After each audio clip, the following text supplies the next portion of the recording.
Hello everyone and welcome back to Curtains Up, the podcast where we shine a spotlight on the great stages of the world, past and present.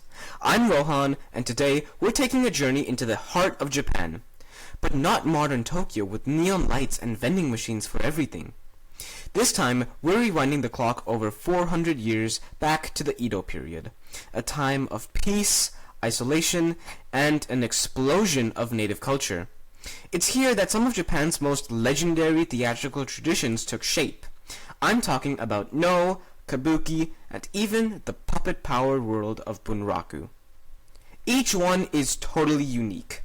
Noh is quiet and mystical, Kabuki is bold and bombastic, and Bunraku, well, it's puppetry like you've never seen before.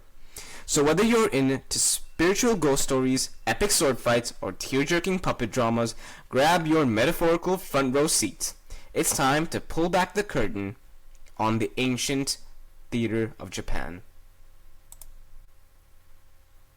Let's begin with the oldest of the three, Noh Theatre. We're talking 14th century Japan.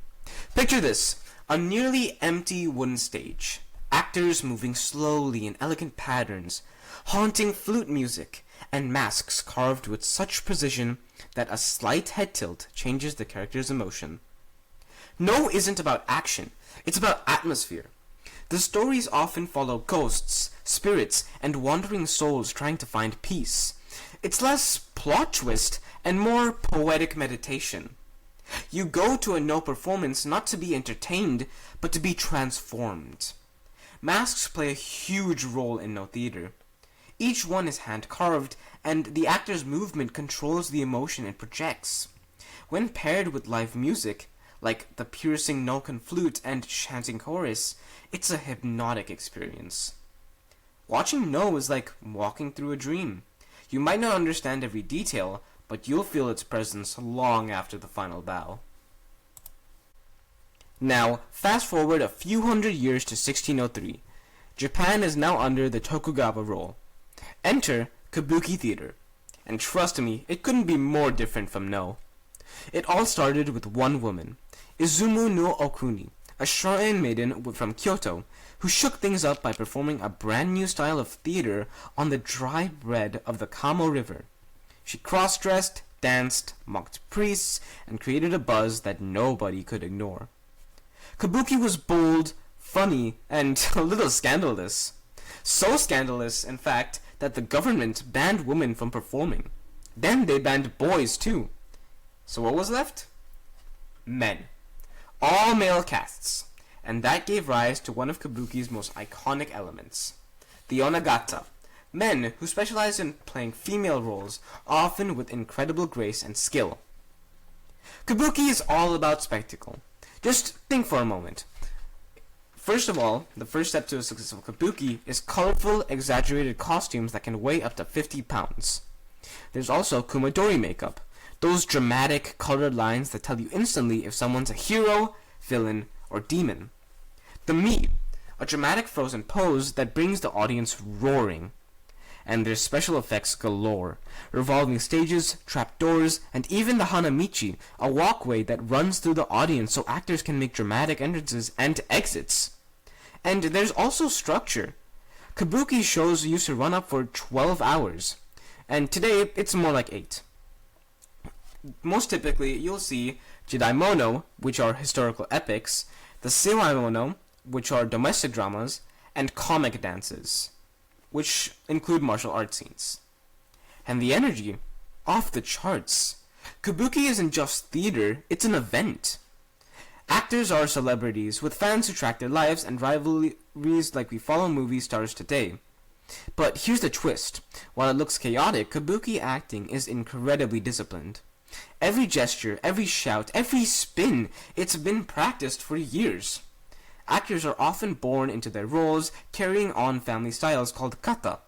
And even though Kabuki was considered low class at the time, the artistry is world class. But wait, what if I told you that one of Japan's most emotional theatrical traditions doesn't involve live actors at all? Enter Bunraku, traditional Japanese puppet theater. This isn't just your average puppet show. These puppets are nearly life-sized, controlled by 3 puppeteers. One handles the head and right arm, another the left arm, and the third handles the feet. And get this, it takes 10 whole years of training just to move the feet before you're even allowed to touch the head. The stories are narrated live by a man in a black suit, often with a shamisen player adding musical mood. The puppeteers are visible but dressed in black and almost invisible to the audience's focus. And the plots? They hit hard. The most famous playwright, Chikamatsu Monzaemon, often called the Japanese Shakespeare, specialized in love-suicide plays. Yep, you heard that right. In one of his most famous works, which is The Love Suicides at Sonezaki, a soy sauce merchant and a courtesan fall in love, get betrayed, and end their lives together in a ritual suicide. It was so intense that it inspired copycat suicides, and the government had to ban the genre. The emotions are raw, the stakes are high, and the puppets somehow manage to express it all. Bunraku and Kabuki often influence each other. Some of the same plays exist in both forms, and actors sometimes mimic the puppets' exaggerated movements. So why should we care about theater styles from centuries ago? Because they're not just performances, they're living history.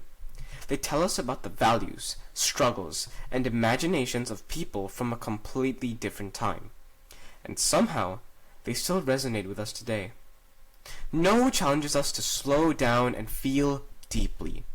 Kabuki grabs us with lights, sounds, and emotion, all to flash your eyes and stun you with amazing beauty.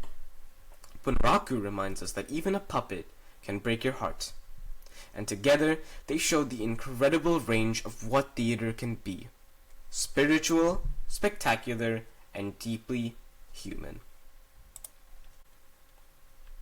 And that's it for today's journey into Japan's epic theater traditions. If you want to see how it all looks, follow us on Instagram at Curtains Up Podcast. We're posting photos of Noh masks, Kabuki makeup, and clips of Bunraku puppets in action. And trust me, the visuals are unforgettable. And next time, we're heading to Italy for some improv, masks, and mayhem with Commedia dell'arte, the original slapstick. Until then, I'm Rohan, and the curtain is closed for now.